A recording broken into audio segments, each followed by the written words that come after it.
Hello, good morning everyone. আমি shiny from Netherlands. আজকের গল্পে আপনাদের সবাইকে স্বাগত জানাই। আজকের দিনটা হলো মঙ্গলবার আর ঘড়িতে এখন সময় সকাল 8টা মতো। সকাল সকাল ঘুম থেকে উঠে ভাবলাম ব্রেকফাস্টের জন্য কিছু একটু বানিয়ে নিই। আজকে আর ব্রেড খেতে ইচ্ছে করলো না। প্রায় বেশিরভাগ দিন ব্রেড খেয়ে থাকি, তাই মাঝে মধ্যে একটু অন্য কিছু হলে ভালোই লাগে। তাই ভাবলাম একটু সুজি বানিয়ে নিই। তো সুজি বানানোর জন্যে প্রথমেই আমি কড়াইতে দিয়ে দিয়েছিলাম ঘি। ঘিটাও কিন্তু আমাদের বাড়িতে বানানো। এরপর আমি দিয়ে দিয়েছিলাম এলাচ, আর এলাচের টেস্ট কিন্তু যে কোনো মিষ্টি জিনিসে বেশ ভালোই লাগে। তারপর সুজি দেওয়া হয়ে যাওয়ার পর বেশ ভালো করে সুজিটা ভেজে নিতে হবে। এই সুজিটা এখানেই কেনা হয়েছিল, আর এখানকার সুজির দানাগুলো আমার মনে হয় আমাদের ওখানের থেকে বেশ অনেকটাই মোটা, যার জন্যে ভাজতে বা সেদ্ধ হতে একটু বেশিই টাইম লাগে। চলুন তাহলে একদম কম স্টিমে বেশ ভালো করে ভেজে নিই। আর ভাজা হয়ে যাওয়ার পর এর মধ্যে দিয়ে দেবো জল আর কিছুটা পরিমাণ দুধ। সুজি বা সিমায় ভাজা হয়ে যাওয়ার পর যখন এই লিকুইড দেওয়া হয় তখন আমার বেশ ভয়ই লাগে, কীরকম একটা চারদিকে ধোঁয়া উঠে যায় না। ইজি কুইক রেসিপি হিসেবে সুজির হালুয়া কিন্তু বেশ একটা ভালো আইটেম। তাহলে এর মধ্যে আমি ওই 2 থেকে 3 চামচ মতো চিনি দিয়েছিলাম, খুব একটা বেশি মিষ্টি ভালো লাগে না। সুজিটা একটু ঠান্ডা হওয়ার জন্য রেখে দিয়েছি, এরপর বেশ ভালো পিস পিস করে কেটে নেব। সুজিটা কিন্তু বেশ ভালো হয়েছিল, আর পিসগুলো বেশ ভালোভাবে কাটা যাচ্ছিল। চলুন এই সুজি দিয়ে আজকে আমাদের ব্রেকফাস্ট কমপ্লিট করি। আর তারপর ব্রেকফাস্ট করতে করতে বাইরের দিকে দেখি যে এরকম একসাথে অনেকগুলো লোক জমায়েত হয়ে কোনো দিকে যাচ্ছে। একটু পরে বুঝতে পারলাম যে ওই যে ঘোড়ার পিঠে চড়ে আছে দেখতে পাচ্ছেন, এখানে মানে বিয়ে বাড়ি হচ্ছিল। মানে এখানকার ওয়েডিং এরকমই হয়, একসাথে অনেকজন মানুষ বেরিয়ে পড়েন। এটা একটা খ্রিস্টানদের ওয়েডিং ছিল। আর খ্রিস্টানদের ওয়েডিং তো জানেনই যে ওদের ওত নেওয়া হয়ে যাওয়ার পর ওনারা সবাই মিলে একসাথে রাস্তায় কার্নিভেল করতে করতে যান। বাইরের দিকে তো দেখা হলো, এরপর একটু আমাদেরকে বাইরেও যেতে হবে এখন।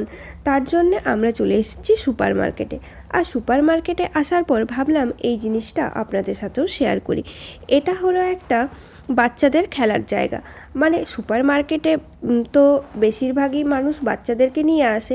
এরপর বাচ্চারা এখানে কী বা করবে, কোথায় বোর হবে, তার জন্যে তাদের সবার জন্যে একটা প্লে এরিয়া থাকে, যেখানে এসে দেখি মাঝে মধ্যে বাচ্চারা এখানে খেলা করছে। সুপার মার্কেটে যখন এসেইছি তখন ভাবলাম আপনাদেরকে এখানকার কিছু কালেকশন দেখিয়ে দিই। এখানে কিন্তু এটা একটা টার্কিশ সুপার মার্কেট ছিল। আর টার্কিশ সুপার মার্কেটে বেশ অনেক রকমেরই মশলা পাওয়া যায়। এই সব মশলা কিন্তু আপনি আবার এখানকার ডাচ সুপার মার্কেটে একদমই পাবেন না। দেখুন, এখানে এই এলাচ, দারচিনি, লবঙ্গ এগুলো ছিল। আর এগুলোর দাম মোটামুটি ওই 1.89 ইউরো, মানে ভারতীয় টাকায় ধরে রাখতে পারেন ওই 160 থেকে 70 টাকার মতো হবে। আর এলাচের যে প্যাকেটটা ছিল ওটার দাম ছিল 3 ইউরো, মানে ভারতীয় টাকায় ওই 270 টাকার মতো হবে। তবে এখানে কিন্তু পোস্তর দাম বেশ কমই থাকে। এছাড়াও আরও এখানে বিভিন্ন রকমের মশলা পাওয়া যায়। প্রত্যেকটা মশলার ভ্যারাইটিও কিন্তু অনেক থাকে। তবে আমরা এখানে টিআরএসের মশলাটাই বেশি ইউজ করে থাকি। ওই দোকানটা ঘোরা হওয়ার পর তার পাশেই একটা জেনোস বলে দোকান ছিল। আর জেনোসে কালেকশন এত ভালো থাকে যে মাঝে মধ্যে এখানে এসে ঘুরে দেখতেও বেশ ভালো লাগে। দেখুন এখানকার ওই কাঁচের যে ইয়েগুলো দেখতে পাচ্ছেন, এগুলো কিন্তু বেশ ভালো দেখতে, যেখানে খুব ভালোভাবে জিনিসপত্র সাজিয়েও রাখা যাবে। আর এখানে যে অ্যালফাবেটগুলো দেখতে পাচ্ছেন, এগুলো কিন্তু ওই বাড়িতে অনেক সময় নাম লেখার জন্য ব্যবহার করা হয়। এটাও বেশ ইনোভেটিভ একটা আইডিয়া। এখন কিন্তু এটা বেশ ট্রেন্ডে আছে, মানে সবাই তাদের নাম এই কার্ড দিয়ে লিখে রাখেন, বেশ দেখতেও ভালো লাগে। এখানকার সব জিনিসগুলো কিন্তুই বেশ অ্যাট্রাকটিভ, দেখলেই পছন্দ হয়ে যাওয়ার মতো, আর মনে হয় সব বাড়ি নিয়ে চলে যায়।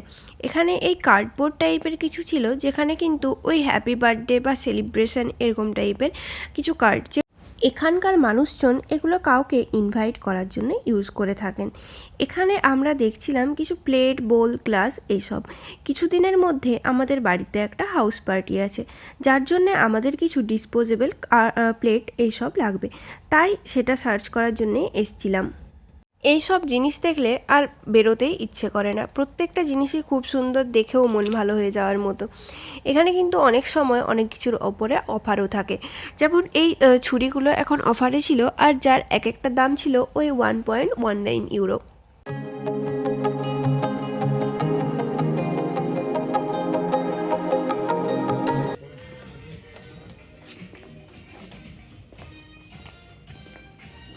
এই দোকানটাতে কিন্তু সবসময় একটা বেশ ভালো মাইল্ড মিউজিক বাজতে থাকে, যার জন্যে দোকানটায় আসতেও ভালো লাগে।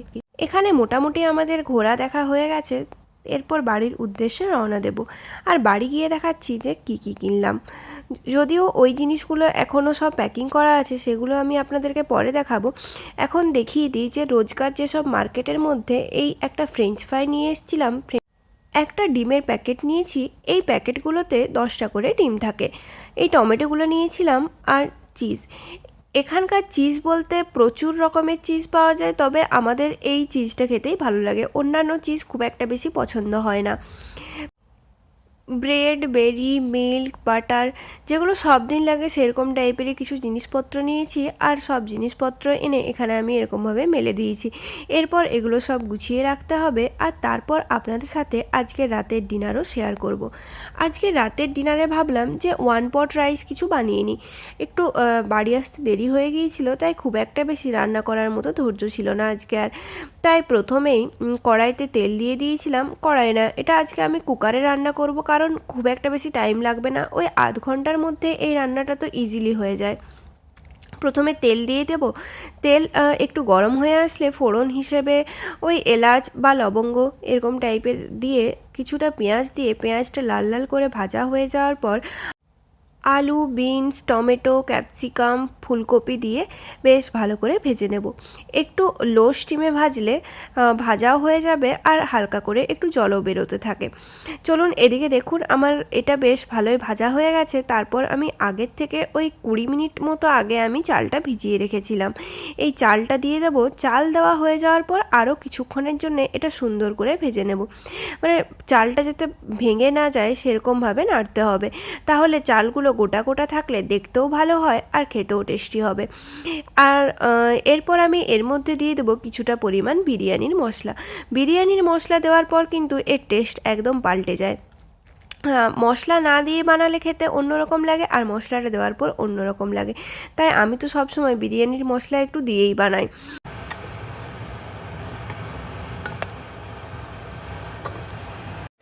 বেশ ভালো করে ভেজে নিয়েছি। এরপর এই গ্রিন পিসগুলো দিয়ে দেবো। এগুলো কিন্তু আমার কাছে ফ্রোজেন ছিল, যার জন্য খুব একটা বেশি ভাজার প্রয়োজন হয় না।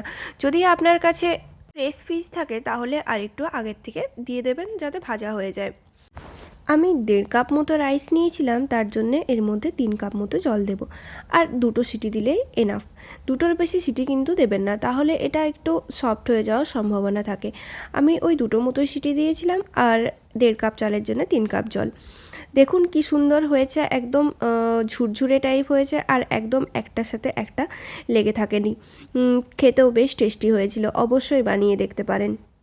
আজকে তাহলে এই ডিনারের সাথে সাথেই আমার ভ্লগটা শেষ করছি। যদি আমার এই ভ্লগ আপনাদের ভালো লেগে থাকে তাহলে please do like, comment, share and subscribe.